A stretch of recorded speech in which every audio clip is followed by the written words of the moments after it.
employability of students in the core engineering segment. And I think we all believe that the future is definitely bright. I request the speakers and the members to please come in and join us out here. If I may call upon the moderator, Mayukh, please to come. Professor A.V. Krishna Rao, if you can please come once again into the dais. And Mr. Sen, please sir. While Mayukh takes over the mic, but I would like to take just 2 minutes from all of you to read out a very short bio, and it's very important, right? It may look a bit longish, but I felt that it needs to be read out to sort of make this session more interesting and why it is so, and we are possibly having two of the brightest minds of the city and of the country. Let me start with Professor K.V. Krishna Rao, Dr. K.V. Krishna Rao, who is currently the Deputy Director FIA. He joined IIT in 1996, has over 35 years of experience, completed his PhD in urban transportation and planning from IIT Madras. His research interests include sustainable urban land use, transport planning, behavioral travel modeling, traffic design and analysis, and pavement analysis design management. He had supervised 16 PhD theses and over 90 MTech dissertations so far. Yeah. I'd like to talk about Mr. Deep Kishore Sen, DK Sen. He is handling the portfolio of development projects, mineral and metals, L&T special steel and heavy forgings, L&T sulfate, Nava Power, Hydro, Hyderabad Metro and L&T Aviation. He is also in the board of many subsidiary companies of L&T. He is a civil engineering graduate from IIT Kharagpur, postgraduate from Accelera in business management.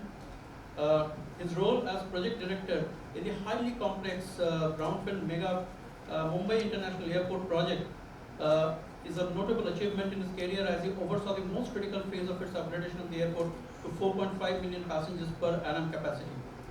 Subsequently, he took over as the head of transport infrastructure business in 2011 and had been many mega projects of this country, especially the dedicated freight corridor projects in India, the light train transit in Mauritius, metro projects, etc. in Dhaka. He is also a member of the Curriculum Advisory Committee of the postgraduate course at IIT Kharagpur. He is the recipient of the Distinguished Alumnus Award from IIT Kharagpur. Mr. Sen is on the board of several industry bodies, including the ASSOCHAM, etc. and FCC. That's about them. I'd like to hand over to Mayukh. But before that, Mayukh is the head human resources for the retail function. He comes with 30 years of experience, my batchmate in BE College, Shivpur, metallurgist from BEC.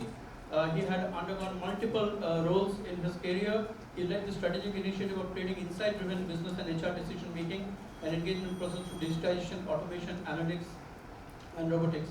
He is responsible for human resource function at Tata Capital. With that, over to you.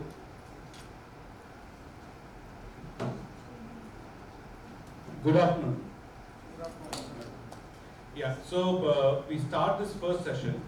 So the topic for today, as all of us know, is Vikshit India. And in Vikshit India, as Anjana said, we have multiple themes.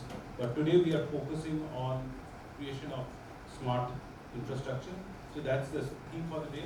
And the theme for this session is employability. Right? So, given this background, let's talk about employability of engineering students in core engineering sectors. Now, by statistics, sir, Professor Rao, you are correct. We roughly produce 1.5 million engineers every year, and by statistics, by a study, only 10% of those engineers get employed in core jobs today. So that's the deficit.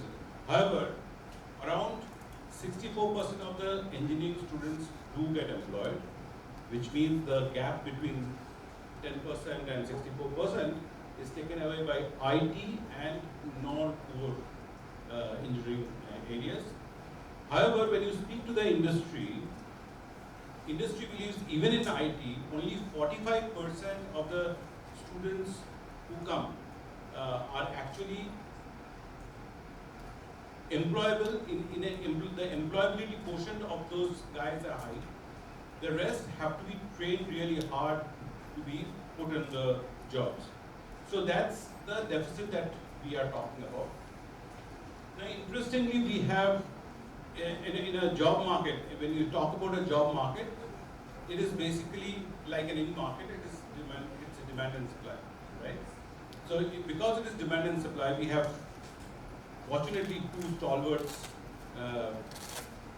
Mr. Sen, you are one of the stalwarts from L&T who creates a large portion of the demand of the jobs in the core sector, and of course IT forms a part of the overall L&T space. But core, if we talk about core engineering jobs, L&T is one of the major players. And sir, Professor Rao, you are from the supply side. You are the one who produces the most premium engineering capabilities in the country and also globally perhaps. And so this is, I would put people like us in HR as like thieves who bring the broom and the bride together. So from that point of view, sir, I would start with you, Mr. Sen. I would have 3 questions for you. Given the backdrop of Vikshit Bharat campaign for Government of India, what do you think in terms of what sort of job demands do we foresee coming up in the future, both in terms of the quantity of job or in terms of the capability, new capabilities which needed to be done? And I'm also looking at the new competencies which the engineering graduates need to bring onto the table to get employed in those sectors.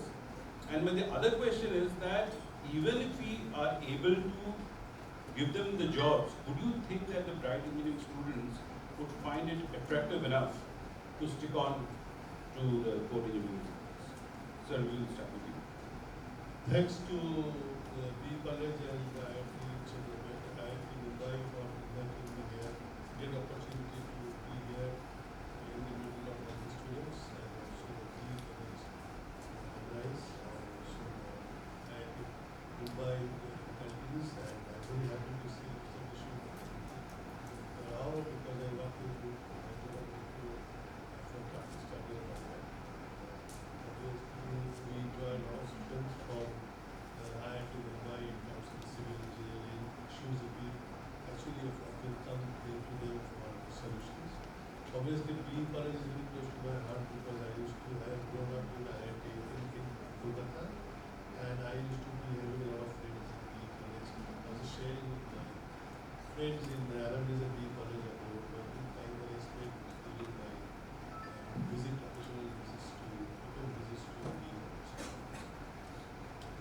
Obviously, I must thanks to you also for inviting me. So, Vikshit Bharat is 2047 today is going to become a 30 trillion economy. From today, if we are closing this year, if we get the final number to be about $3.9 trillion or $4 trillion to $30 trillion, that is a great job. And to come to this $4 trillion, if you think from 2000 $4 trillion as in the economy. From here we came after spending 26 years to $4 trillion. And $4 trillion to about $30 trillion will be going in another 20 years' time. So you have to understand this is going to be 10 times, 5 times. It means the accelerated growth in the actually GDP. And 1/3 of the GDP is spent in growth of the GDP, in the infrastructure, in the growth of GDP, the capex will be multiplied 2 times. If you spend $1 trillion in infrastructure spending, the GDP impact will be $3 trillion. So overall about $4 trillion.